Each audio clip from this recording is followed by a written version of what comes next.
Hello students, we are doing exercise 7.2। हमने previous class में question number 1 to 10 कर लिए थे, तो अब हम क्या करते हैं, क्वेश्चन नंबर 11 से कंटिन्यू करते हैं। 11th question is very important, तो थोड़ा सा ध्यान से करना है। वही है, सेम क्वेश्चन है, कुछ अलग नहीं कर रहे हैं हम इसमें, बस थोड़ा सा इंपॉर्टेंट है, स्टेप ध्यान रखना है आपको कि हम कैसे प्रोसीड कर रहे हैं आगे। तो क्वेश्चन क्या है हमारे पास? The question is x upon under root x plus 4। हमारे पास क्वेश्चन है x upon under root x plus 4। ठीक है, ये हमें क्वेश्चन दे रखे हैं, साथ में बोला है x ग्रेटर देन 0 कि वो पॉजिटिव नंबर है। नेगेटिव होगा तो नीचे अंडर रूट में भी नेगेटिव होने के चांसेस हैं, इसलिए वो पॉजिटिव बता दिया है और कोई रीज़न नहीं है। तो सबसे पहले इसको सिंप्लीफाई कर देते हैं, फिर उसको आई लेट करते हैं। अब सिंप्लीफाई का मतलब क्या है, देखो अगर मैं, चलो पहले आई लिख देते हैं, क्लियर हो जाएगा। तो ये बना x upon under root x plus 4 और साथ में इधर dx आ गया। अब देखो अंडर रूट में मेरे पास दो टर्म है, अगर मैं इसको सिंगल कर दूं तो फिर भी थोड़ा सा सिंप्लीफाई हो जाएगा, थोड़ा सा करने में इजी रहता है हमारे पास। ये वाली जो टर्म है इसको अगर मैं हटा के सिंगल टर्म बना दूं और ऊपर भले ही हमारे पास डबल टर्म आ जाए, कोई इशू नहीं रहेगा। तो यहाँ से स्टार्ट करते हैं। सबसे पहले मैंने क्या लिया, इसको पुट किया। पुटिंग कहाँ से आइडिया लगा कि अंडर रूट के टर्म्स को सिंपल बना लेते हैं। तो यहाँ से x की वैल्यू क्या आ गई, t-4। ठीक है, अब साथ में देखें dx dt कितना आ जाएगा, पहले वो चीज़ लिख लेते हैं। तो यहाँ से मेरे पास क्या आया, डिफ्रेंशिएटिंग हमारे पास क्या आ गया, dx इक्वल्स टू dt। अब इसमें पुट करते हैं तो i हमारे पास कैसे चेंज हो जाएगा, x की जगह कितना आया t-4 और अपॉन में कितना आ गया, अंडर रूट t dt। ठीक है, integration t upon under root t -4 upon under root t, हमने अलग अलग कर लिया फ्रैक्शन में, साथ में dt एज इट इज़ चल रहा है। यहाँ t की पावर 1 है, यहाँ t की पावर 1/2 है, तो सब्ट्रैक्ट हो जाएंगी। सो 1 - 1/2 -4 t रेज टू पावर -1/2, क्योंकि नीचे अंडर रूट है तो ऊपर नेगेटिव पावर हो जाएगी, तो ये आ गया dt। ठीक है, नेक्स्ट आगे इसको सॉल्व किया तो हमारे पास बना t रेज टू पावर 1/2। मैं अलग अलग कर देती हूँ, -4 integration t raise to power -1/2 dt। Again वही क्वेश्चन आ गया, अंडर रूट वाला, बार बार वही क्वेश्चन कर रहे हैं अंडर रूट, तो कोई डिफरेंस आना नहीं चाहिए। स्टार्ट करते हैं। यहाँ पे हमारे पास आया 1/2 + 1 अपॉन 1/2 + 1, क्योंकि x raise to power n का इंटीग्रेशन क्या होता है, x raise to power n + 1 upon n + 1। ये मैंने साइड में लिख दिया है ताकि आपको ध्यान रहे। माइनस यहाँ पे क्या है, 4 t रेज टू पावर -1/2 + 1 और यहाँ पे -1/2 + 1 आ गया साथ में। अब यहाँ पे इंटीग्रेशन साइन हटाए तो हम क्या लगाएंगे, c लगाएंगे, क्योंकि हमारे पास c होना चाहिए कांस्टेंट ऑफ इंटीग्रेशन। इधर सॉल्व करके आया t raise to power 3/2 upon 3/2 -4 t raise to power +1/2 और इधर भी +1/2, प्लस में c एज इट इज चल रहा है। अब ये देखो ऊपर जाएंगे टर्म्स, ये फ्रैक्शन को सॉल्व कर लेते हैं। तो यहाँ से बना 2/3 t raise to power 3/2 -4 × 2 t raise to power 1/2 plus c। Clear यहाँ तक? अब जो t की वैल्यू है वो पुट कर देते हैं और उसको सॉल्व कर देते हैं। तो यहाँ से हमारे पास क्या बना, 2/3 t की जगह हमने क्या पुट किया था, x + 4, so x + 4 3/2 -8 x + 4 raise to power 1/2 plus c। ये आपका आंसर आ चुका है, बट कई बार इसको थोड़ा सा और सिंप्लीफाइड फॉर्म में लिख देते हैं। कैसे, देखो यहाँ पे x + 4, यहाँ पे भी x + 4, यहाँ पे पावर 3/2, यहाँ पे पावर 1/2, तो मैक्सिमम कौन सी पावर बाहर निकाल सकते हैं, x + 4 रेज टू पावर 1/2 मैंने कॉमन ले ली। ठीक है, साथ में यहाँ 2 है, यहाँ पे 8 है, तो 2 भी कॉमन आ जाएगा। तो अंदर मेरे पास क्या बचा, 1/3 और इधर साथ में क्या बचेगा मेरे पास, x + 4 रेज टू पावर 1 बचेगी। आप सॉल्व करके देख सकते हो कैसे, हम साइड में लिख लेते हैं। अगर 3/2 में से 1/2 मैंने बाहर निकाल दिया तो कितना बचा, 2/2, यानी कि पावर कितनी बच गई, 1। तो इसलिए इसकी पावर 1 हमारे पास कॉमन आया। -8 में से 2 बाहर आया तो कितना बचा, 4, और ये कंप्लीट बाहर आ गया as it is plus c। ठीक है, 2x + 4 पावर 1/2 लिखें या अंडर रूट लिखें, एक ही बात है। इसको सॉल्व करते हैं, x + 4 -12 एलसीएम ले लिया नीचे, 3 प्लस में c एज इट इज, तो 3 बाहर आ जाएगा। It will become 2/3 under root x + 4 और इसको सॉल्व करो तो आया x - 8 प्लस c। ठीक है, तो एक फॉर्म ऊपर आई आंसर की, एक फॉर्म ये आ गई हमारे पास। दोनों आंसर करेक्ट हैं।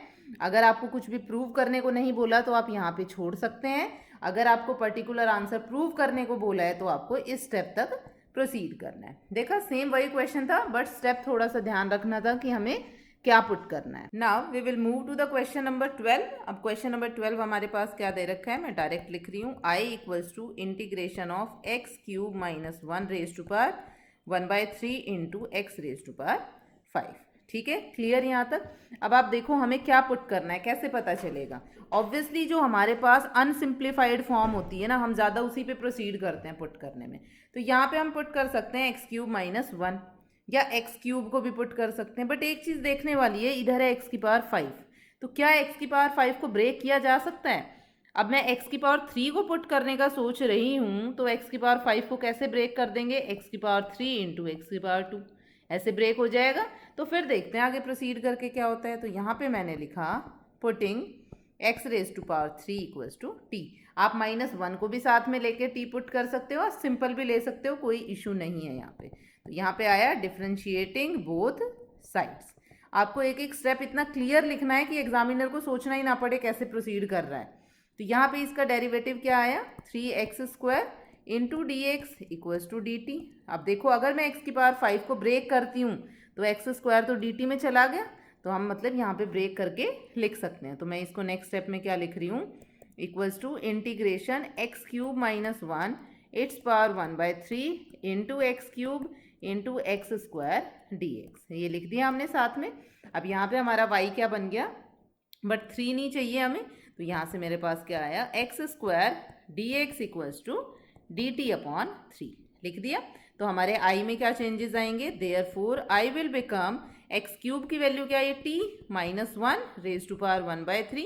अब x की पावर 5 को जो ब्रेक किया था तो यहाँ पे 3 की जगह क्या आ गया, t आ गया, और x² dx क्या चला गया, dt में चला गया, अपॉन में 3 आ गया। ठीक है, इसको सर्कल कर देते हैं ताकि आपको ध्यान रहे। x² dx बना dx dt, एक्स क्यूब ये बना t। ठीक है, क्लियर यहाँ तक। अब उसके बाद फिर आगे प्रोसीड करते हैं। अब यहाँ पे 1/3 बाहर आ गया और इधर हमारे पास क्या बच गया, t -1 raise to power 1/3 into में t। ठीक है, यहाँ बना हमारे पास t -1 raise to power 1/3 into में t। बट देखो अभी भी सिंप्लीफाइड फॉर्म नहीं लग रही, हमें नहीं लग रही ना, थोड़ा सा कॉम्प्लिकेटेड सा लग रहा है। तो यहाँ पे हम क्या कर सकते हैं, इस t -1 और इस t में भी कुछ चेंजेस कर सकते हैं ताकि हमारे पास सिंप्लीफाइड फॉर्म आए। ठीक है, दोनों तरीके मैं आपको बताऊंगी। तो यहाँ पे अब मैं t की जगह पे क्या कर रही हूँ, +-1 कर दिया मैंने। कैसे, t -1 raise to power 1/3 as it is, इधर t -1 और +1 इसको एक साथ रखा और ये 1 को अलग। तो एक बार t -1 इसके साथ मल्टीप्लाई होगा, एक बार 1 के साथ मल्टीप्लाई होगा। तो यहाँ से आया 1/3 t -1 raise to power 1/3 into t -1 dt, plus में 1/3 integration t -1 raise to power 1/3 into में 1 dt। ये लिख दिया हमने। ठीक है, यहाँ से तो इसके बाद हम कहाँ से शुरू करेंगे, ये देखो सेम है तो पावर ऐड हो जाएगी। 1/3 integration t -1 raise to power 1/3 plus 1 dt plus 1/3 t -1 raise to power 1/3 dt as it is. Clear यहाँ तक। उसके बाद देखो ये दोनों पावर ऐड होकर कितना बनेंगी, 1/3 t -1 raise to power 4/3 dt, इधर बन गया 1/3 integration t -1 raise to power 1/3 dt। Clear यहाँ तक। अब पावर ऐड हो जाएगी और कोई चेंज नहीं होगा इसमें, सीधा आ जाएगा हमारे पास 1/3 t -1 raise to power 4/3 plus 1, 4/3 plus 1, इधर 1/3 t -1 raise to power 1/3 plus 1 upon 1/3 plus 1 plus में c। क्लियर, यहाँ से ऐड किया तो हमारे पास कितना आ गया, नेक्स्ट स्टेप में 1/3 t -1 raise to power 7/3 upon 7/3, 1/3 as it is, t -1 raise to power 4/3 upon 4/3 plus में c एज इट इज। चल अब सॉल्व कर लेते हैं इसको यहाँ पे। तो ये 3 से 3 कैंसिल हो जाएगा और 7 आ जाएगा ऊपर, तो हमारे पास बन गया 1/7 t -1 रेज टू पावर 7/3। ऐसे ही यहाँ पे 3 से 3 कैंसिल हो जाएगा, 4 जाएगा ऊपर, तो 1/4 t -1 raise to power 4/3 plus c. t minus 1 की वैल्यू क्या थी हमारे पास, t की वैल्यू हमने रखी थी एक्स क्यूब, तो ये आ गया 7/3 plus 1/4 x cube minus 1⁴/4/3 plus C. अब एक आंसर आ गया हमारे पास यहाँ तक। इसको भी अगर आप सिंप्लीफाई करना चाहो तो आप कर सकते हो, अदरवाइज आप यहाँ पे आंसर छोड़ सकते हो। Now the next question is question number 13। अब आपने ऑब्जर्व किया हो तो क्वेश्चन की लेंथ थोड़ी सी बढ़ने लग गई है, मतलब क्वेश्चन का डिफिकल्टी लेवल थोड़ा सा बढ़ने लग गया है। यहाँ पे आया x² / 2 + 3x³ प्रोसीजर वही है, प्रोसीजर में कोई चेंजेस नहीं आएंगे, बस थोड़ा सा लेंथी क्वेश्चन हो जाएगा। डिफिकल्टी लेवल भी मैं नहीं कह सकती बढ़ रहा है, क्योंकि आपने सेम वही स्टेप्स लगाए हैं, कुछ भी डिफरेंट नहीं किया। अब ऑब्वियसली ये थोड़ा सा अनसिम्प्लीफाइड है, तो इसी को पुट करके देखेंगे। तो यहाँ पे मैंने पुट किया, putting 2 + 3x³ t, differentiating both sides, तो दोनों साइड डिफ्रेंशिएट कर देंगे, डिफ्रेंशिएटिंग बोथ साइड्स। तो यहाँ से मेरे पास क्या आ जाएगा, 2 का 0 प्लस 3 × 3x² dx dt। यहाँ से ये वाले टर्म मेरे को नहीं चाहिए, क्योंकि x² dx है मेरे पास, तो यहाँ से बना x² dx dt/9। तो i में क्या चेंजेस आएंगे मेरे पास, therefore i will become integration of dt/9। तो पहले लिख लेते हैं 1/t³ × dt/9। 1/9 बाहर, t को लिख सकते हैं t⁻³ dt। देखो कितना सिंपल हो गया ना, अब तो कोई डिफिकल्टी नहीं है इसको सॉल्व करने में। तो यहाँ से सीधा सीधा आ जाएगा मेरे पास t⁻³ -3 + 1 प्लस में c। यहाँ से आया 1/3 t⁻² -2 प्लस में c -1/18, और ये नेगेटिव है तो इसको अपॉन में लिख लेते हैं 1/t² plus c।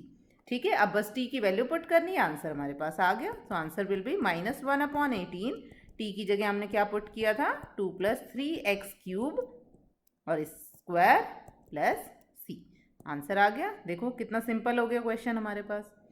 Now we will move to the next question, question number 14। सारे क्वेश्चन ईजी हैं, जितना आप प्रैक्टिस करोगे उतना जल्दी क्वेश्चन सॉल्व हो जाएंगे।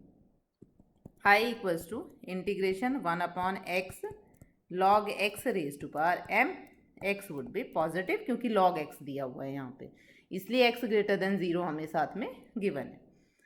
अब यहाँ पे देखो ऑब्वियसली log x को पुट करेंगे तो 1/x dx dt में चला जाएगा।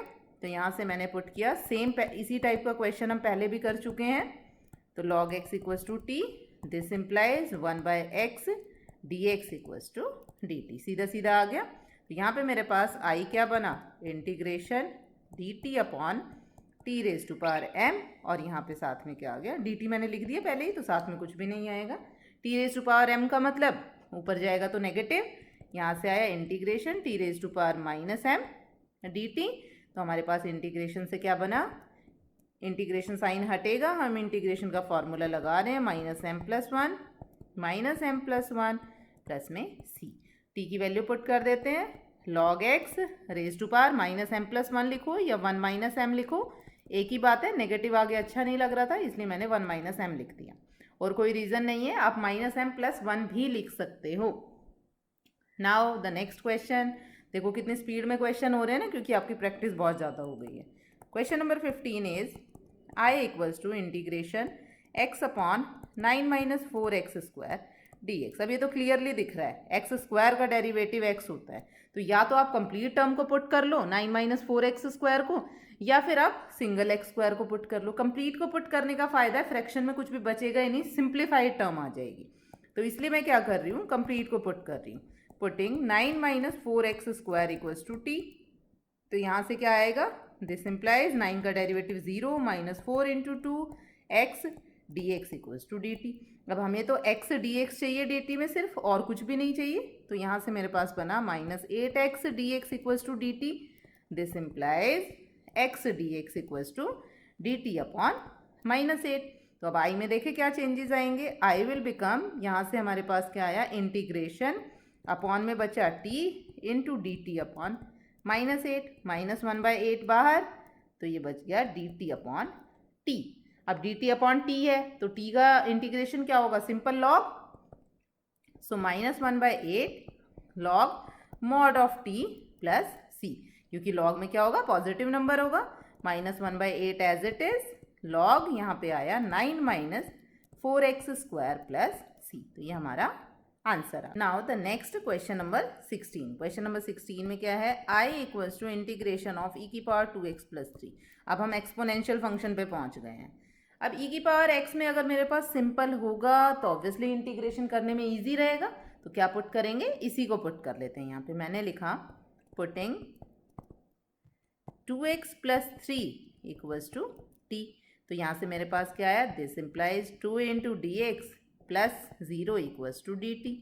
ठीक है, यहाँ से क्या आया, d x equals to d t upon 2, तो यहाँ पे सिर्फ डी एक्स था तो डी टी अपॉन 2 लिखा। तो आई में क्या चेंजेस आएंगे, e raise to power t into d t upon 2, 1/2 बाहर, integration of e raise to power t into d t. E raise to power t का integration तो आपको पता ही है, एग्जैक्ट सेम होता है जैसे डिफ्रेंसिएशन में होता है। तो यहाँ से मेरे पास क्या आया, 1/2 इंटू ई की power t as it is plus C. E की पावर टी की वैल्यू क्या थी, e raise to power 2x plus 3 upon में 2 प्लस सी, तो ये हमारे पास क्या आ गया, आंसर आ गया। ठीक है, बहुत ही सिंपल था, फर्स्ट क्वेश्चन था एक्सपोनेंशियल में, इसलिए बहुत सिंपल दे रखा था। नेक्स्ट आता है क्वेश्चन नंबर 17। क्वेश्चन नंबर 17 में क्या बोला है, i equals to integration x upon e raise to power x² dx। पहली बात तो ये लिखना बहुत ही तरीके से है, जो ये ई रेज टू पावर x² दिख रहा है ना, ऐसे ही लिखना है, पता चलना चाहिए कि e की पावर में x है और उसकी पावर में स्क्वायर है। Again I am highlighting e की power x is raise to power 2, तो ये ध्यान से लिखना है। अब आ जाते हैं, दिख रहा होगा x² को अगर पुट करोगे तो x dx dt में चला जाएगा, तो यहाँ से हमने क्या किया, इसको पुट किया, तो मैंने लिखा putting x² equals to t, this implies 2x dx equals to dt, और x dx की वैल्यू क्या आ जाएगी, dt अपॉन 2, तो x dx की वैल्यू क्या आई हमारे पास, dt अपॉन 2 आ गया।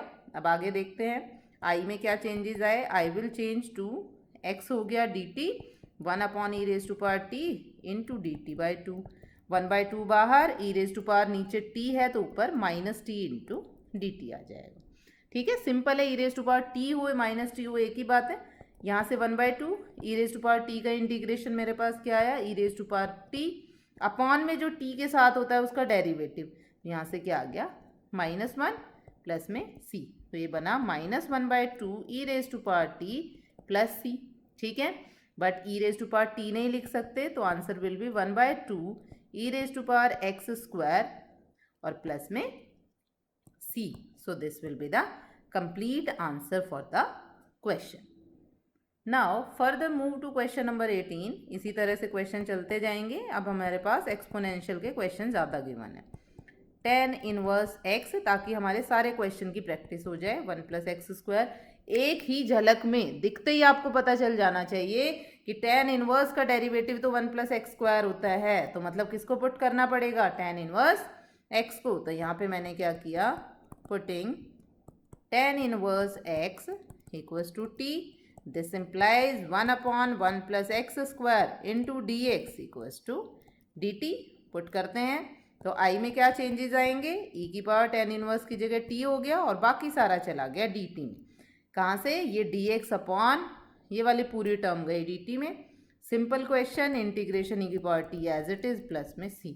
देखो दिखने में कितना डिफिकल्ट क्वेश्चन लग रहा था कि कितना लेंथी जाएगा, पता नहीं, ऐसी ऐसी टर्म्स दे रखी है tan इनवर्स भी हो रही है, और कितना सिंपल आंसर आ गया।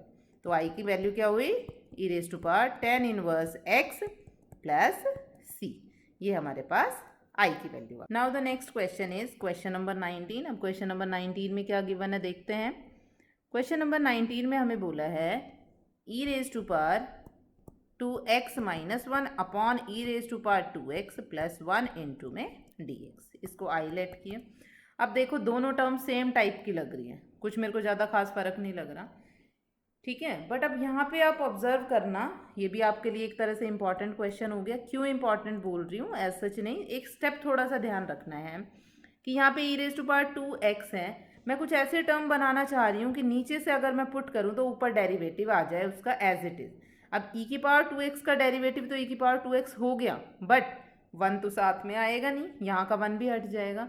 एक स्टेप इसमें यूज़ कर रहे हैं, वो क्या यूज़ कर रहे हैं, डिवाइडिंग न्यूमरेटर एंड डिनोमिनेटर, दोनों पे बात की है हमने। किससे डिवाइड करेंगे ताकि सेम टाइप के टर्म बन जाए, by e raise to power x. दोनों में क्या किया, e raise to power x से डिवाइड किया। तो आई में क्या चेंजेस आए, e raise to power 2x upon e raise to power x minus 1 upon e raise to power x upon e raise to power 2x upon e raise to power x plus 1 upon e raise to power x dx। ठीक है, क्या आया simplify करके, e raise to power x minus e raise to power minus x e raise to power x plus e raise to power minus x dx। ठीक है, अब देखें कि हमारे चेंजेस करने का कोई बेनिफिट हुआ भी है कि नहीं हुआ। नीचे वाली टर्म को टी पुट करके देखो, तो यहाँ से हमारे पास आया putting e raise to power x plus e raise to power minus x equals to t, differentiating both sides, दोनों साइड डिफ्रेंशिएट करके देखते हैं कि ऊपर वाली टर्म हमारे पास dt में जाती है कि नहीं जाती है। e की पावर x का e की power x as it is, इसका minus e raise to power minus x और साथ में आ गया dx इक्वल्स टू dt। अगर मैं ऑब्जर्व करूं, देखो ये वाली पूरी टर्म यहाँ से और ये वाली पूरी टर्म यहाँ से सेम आई, दोनों टर्म दिख रही हैं साथ में, तो यहाँ से हम इसको पुट कर देंगे। तो यहाँ से मेरे पास क्या आ जाएगा, I will change to, I means मैं नहीं, आई मीन्स हमारा आई, ये ध्यान रखना है। तो ये आया D t upon T integration. बस करना क्या है इसमें, कितना सिंपल हो गया। अपॉन टी का तो इंटीग्रेशन सभी को पता है, कितना आएगा, log mod of t plus c, t की वैल्यू पुट कर देनी है। तो एक स्टेप था कि हमें सिर्फ डिवाइड करना है, और डिवाइड करने का स्टेप अगर आपको ध्यान रह गया और रहेगा भी, क्यों, क्योंकि हम प्रैक्टिस बहुत ज़्यादा करेंगे, तो उसके बाद क्वेश्चन में कुछ भी नहीं बचेगा। कितना सिंप्लीफाइड आंसर आ गया। नेक्स्ट आते हैं क्वेश्चन नंबर 20 पे। क्वेश्चन नंबर 20 भी इसी फॉर्मेट का ही है। Question number 20 is I equals to integration e raise to power 2x minus e raise to power minus 2x upon, next हमारे पास क्या आया, e raise to power 2x plus e raise to power minus 2x dx। अब देखो ये तो दिखने में ही पता चल गया ना, हमारे एक स्टेप कम हो गया, हमें डिवाइड नहीं करना पड़ा। हमें क्या करना है, सिर्फ नीचे वाले टर्म को टी पुट कर देना है। तो यहाँ पे मैंने क्या लिखा, पुटिंग, कैसे पुट किया है, e raise to power 2x plus e raise to power minus 2x equals to t. This implies इसका derivative 2 e raise to power 2x, इसका derivative minus 2 e raise to power minus 2x dx equals to dt। ठीक है, दोनों में 2 common आ रहा है और 2 common, e raise to power 2x minus e raise to power minus 2x dx equals to dt। यहाँ तक आ गया। This implies e raise to power 2x minus e raise to power minus 2x dx will be dt by 2। देखो ऊपर वाले term same बनी हमारे पास, जो हमारे पास dx में था वही हमारे पास नीचे आ गया dx के साथ में। तो हमारे आई में क्या चेंजेज आए, आई will B integration 1 upon, simple बन गया t into d t by 2। अब 2 तो आ जाएगा, कांस्टेंट नंबर है तो इंटीग्रेशन से बाहर, तो ये बन गया 1/2 और 1/t का integration log mod of t plus में c, और सीधा सीधा हमारे पास आंसर क्या आ गया, 1/2 लॉग मॉड में क्या आया, e raise to power 2x plus e raise to power minus 2x plus में c।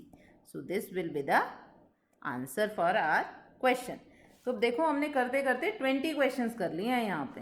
ठीक है, सो अब आगे स्टार्ट करते हैं। यहाँ पे देखो ये क्वेश्चन इंपॉर्टेंट बनता है हमारा 19-20, क्यों, क्योंकि हमें एक स्टेप ध्यान रखना था। तो 19 इंपॉर्टेंट हुआ तो एज इट इज़ हमारे पास 20 भी क्या हो जाएगा, इंपॉर्टेंट हो जाएगा। ये आपको अच्छे से प्रैक्टिस करने हैं, जितने ज़्यादा क्वेश्चन प्रैक्टिस करोगे उतना ईजी क्वेश्चन बनेगा हमारे लिए।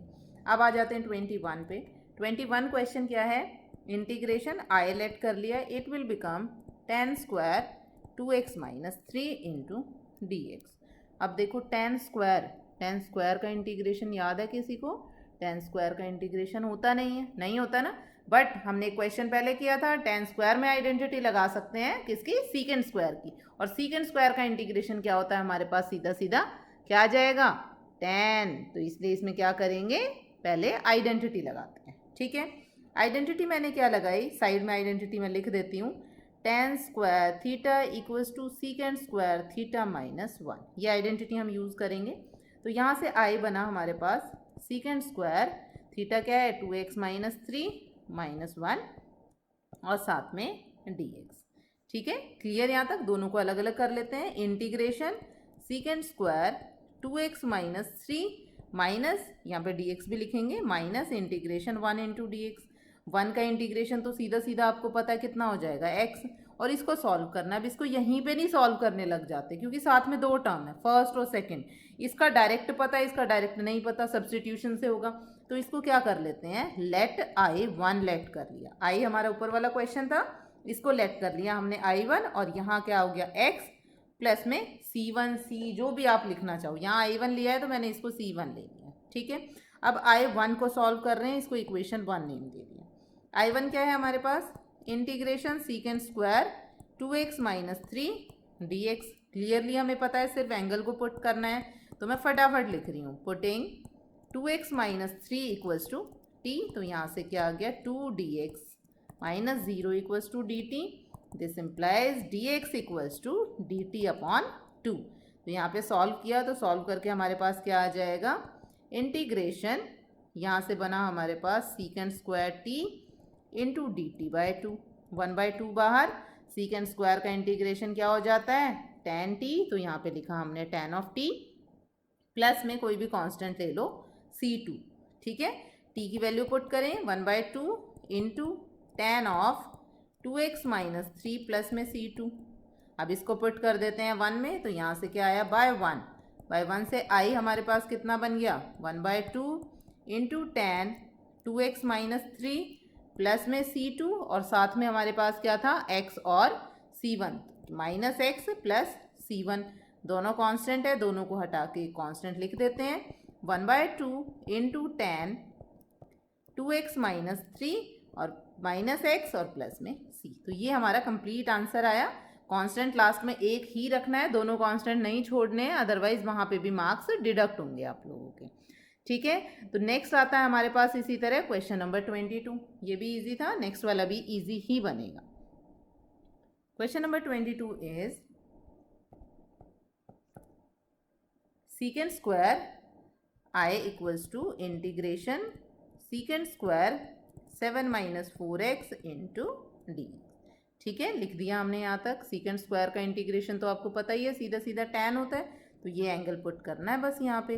तो यहाँ पे क्या आया, putting 7 minus 4x equals to d t. This implies 0 minus 4 into d x equals to d t. तो यहाँ से मेरे पास क्या आ जाएगा, this implies d x equals to d t upon minus 4। तो आई में क्या चेंजेस आए, therefore I will be secant square क्या बना, secant square t into d t upon minus 4 minus 1/4 integration of सीकेंड square t into d T. सीकेंड का integration direct आपको पता है क्या होता है, टेंजेंट होता है, minus 1/4 tangent of t plus में सी। अब टेन की जगह नहीं टी की जगह वैल्यू पुट करनी है, minus 1/4 tan of 7 minus 4x plus c. तो हमारे पास यहाँ पे क्या आ गया, प्लस सी आ गया। C will be the answer, this will be the answer. तो ये हमारा क्या हो गया, कंप्लीट आंसर आ गया हमारे पास। This is the answer for question. Next चलते हैं क्वेश्चन नंबर 23 पे। इसी तरह क्वेश्चन 23 है, सारे क्वेश्चन इजी बनते हैं, कुछ भी डिफ़िकल्ट नहीं रहता अगर हम उनको प्रैक्टिस अच्छे से करते हैं। और अगर हम प्रैक्टिस नहीं करेंगे तो इजी क्वेश्चन भी डिफ़िकल्ट हो जाएगा। Sign inverse x upon 1 minus x square. Maths is the only name of practice, और कुछ भी नहीं है। अब यहाँ पे देखो क्वेश्चन में आपको दिख रहा होगा कि साइन इनवर्स को अगर पुट करें तो ये डी टी में चला जाएगा, बस सीधा सीधा लिखना है। Putting sine inverse x equals to t, this implies 1 upon under root 1 minus x square d x equals to d t. तो ये कौन सा टर्म है, ये वाली जो टर्म ये हमारी कहाँ चली गई, डी टी में चली जाएगी। तो यहाँ पे लिखना है, दोनों को ध्यान रखना है। तो यहाँ से मेरे पास आई की वैल्यू क्या आई, I will come integration d t upon, बस कुछ नहीं बचा, टी इंटू डी टी बचा हमारे पास, अपॉन में कुछ बचा ही नहीं। तो इंटीग्रेशन आ गया टी स्क्वायर बाय 2 प्लस में सी। अब टी स्क्वायर बाय 2 है, टी की वैल्यू क्या पुट की थी, sine inverse x its square upon 2 plus c. देखो कितना इजी क्वेश्चन है, ये क्वेश्चन आएगा तो सिर्फ 1 मार्क में आएगा, उससे ज़्यादा नहीं आएगा। ठीक है, ये सिर्फ हमें बेसिक कंसेप्ट क्लियर करने के लिए दिया हुआ है। नेक्स्ट हम मूव करते हैं क्वेश्चन नंबर 24 की तरफ। देखो कितनी जल्दी 24 पे आ गए ना। अब क्वेश्चन 24 हमारे पास क्या दे रखा है, 24 is I equals to integration of 2 cos x minus 3 sin x upon 6 cos x plus 4 sin x और साथ में आ गया dx। ठीक है, अब देखो क्या ऑब्जर्व कर रहे हो, यहाँ पे साइन है कॉस है, साइन का डेरिवेटिव कॉस होता है, कॉस का साइन डेरिवेटिव होता है, कॉस का डेरिवेटिव साइन होता है।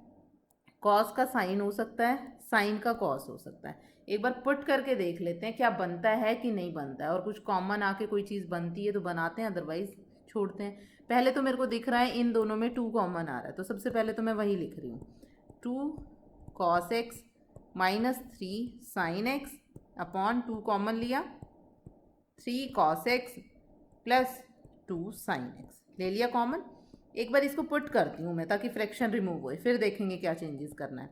Putting 3 cos x plus 2 sin x equals to t, इसका derivative 3 minus 3 sin x plus इसका डेरिवेटिव 2 cos x और साथ में क्या आ गया dx इक्वल्स टू dt। अरे वाह, ये तो बहुत ही ईजी हो गया। देखो यहाँ से देखो 2 cos x minus 3 sin x dx, और यहाँ से देखो minus 3 sin x plus 2 cos dx, dt में जाएगा दोनों, दिख रहा है ना, दोनों जो आपको लाइन जाती हुई दिख रही है, तो ये दोनों मैंने चेंज किए, ये दोनों मैंने पुट कर दिए।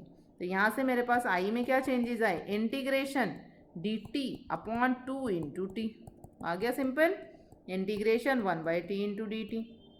1/t का इंटीग्रेशन क्या होता है, 1/t का इंटीग्रेशन होता है लॉग, तो हम लास्ट में क्या लिख देंगे लॉग, तो यहाँ पे आ जाएगा 1/2 लॉग ऑफ t प्लस में c, या 1/2 लॉग ऑफ t की वैल्यू क्या पुट की थी हमने यहाँ पे 4 sin x, नहीं मैंने 4 तो पुट ही नहीं किया, हमने क्या पुट किया था यहाँ पे 2 sin x यानी कि 3 cos x, नीचे लिखती हूँ यहाँ पे थोड़ा सा कंजस्टेड हो जाएगा ना, तो नीचे लिख लेते हैं। तो ये बना 1/2 लॉग मॉड ऑफ, मॉड क्या बना हमारे पास 2 sin x plus 3 cos x modulus close plus में c। देखो ये हमारे पास आंसर आ गया। This was the 24th question. Now we will do 25th question. 25 question is 25. I will be integration 1 upon cos square x 1 minus tan x its whole square। अब एक चीज़ तो ध्यान रखो कि जो भी थोड़ा अनसिम्प्लीफाइड फॉर्म है ना, हम उसी को ही पुट करेंगे, कॉस पे तो नहीं जाएंगे। सिंपल है, ऊपर सीकेंट बन जाएगा या फिर सिंपल हो जाएगा। 1 माइनस टैन को ही थोड़ा सा चेंज करके देखना पड़ेगा। तो देखें कुछ बनता है हमारे पास, नहीं बनता तो फिर उसमें कुछ चेंजेस करेंगे। पहले सीधा सीधा पुट करके देख लिया करो। Putting 1 minus tan x equals to t, simple put कर दिया।